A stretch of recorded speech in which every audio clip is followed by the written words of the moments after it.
This is Staff Sergeant Harden. He is a RMIC and MGLC instructor at the Light Fighter School. He's going to go over clear, disassemble, reassemble, and functions check on the M249 saw. Clear the weapon.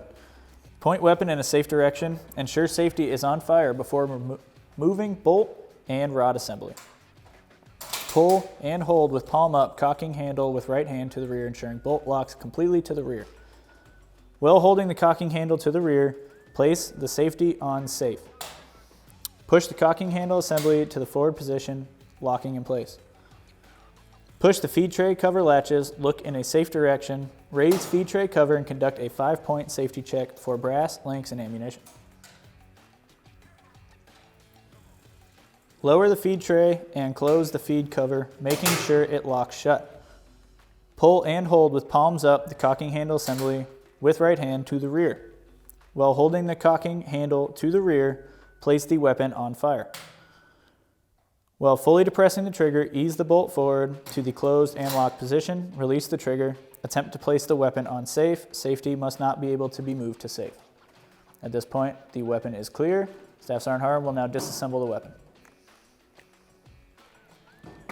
Starts by removing the 2 pins that hold the buttstock and pistol grip in place. Removing the buttstock and pistol grip. Now removing the spring. The bolt should come out freely. Disassembles, pulls the bolt carrier and the bolt off of the drive rod.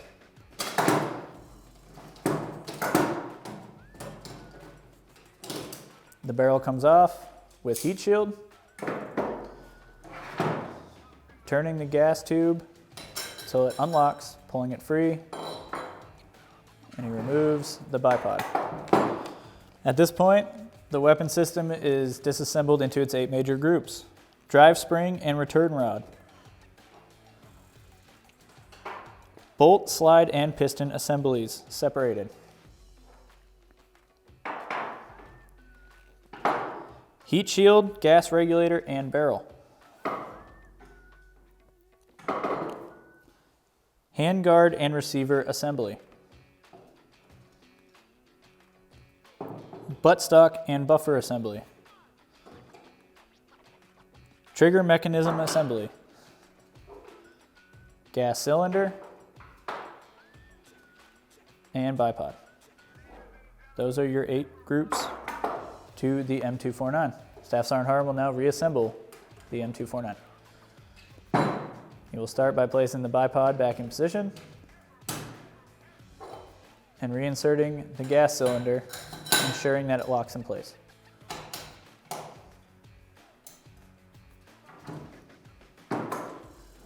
We'll then place the barrel back on the weapon system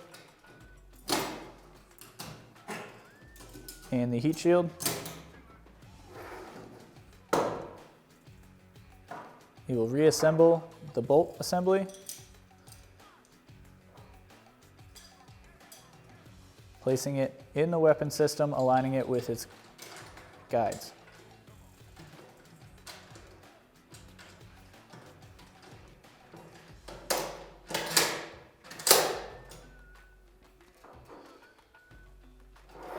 He will partially reconnect the trigger assembly, pushing the pin halfway through, attaching the buttstock to that lower pin. Lastly, he will place the spring back on its guide rod, in place into the weapon system.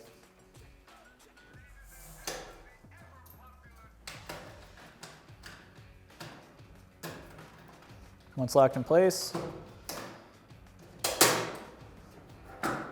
the weapon is now reassembled, and we will conduct a functions check. To perform a function check, ensure the safety is on fire before moving the bolt operating rod assembly. Pull and hold with palms up, cocking handle with right hand to the rear, ensuring the bolt locks completely to the rear. While holding to the rear, place the weapon on safe and depress the trigger. Weapon should not fire. While holding the cocking handle to the rear, place the weapon on fire, depress the trigger, ease the bolt forward into its locked position, release the trigger. Attempt to place the weapon on safe. The weapon should not go onto safe. That concludes the functions check.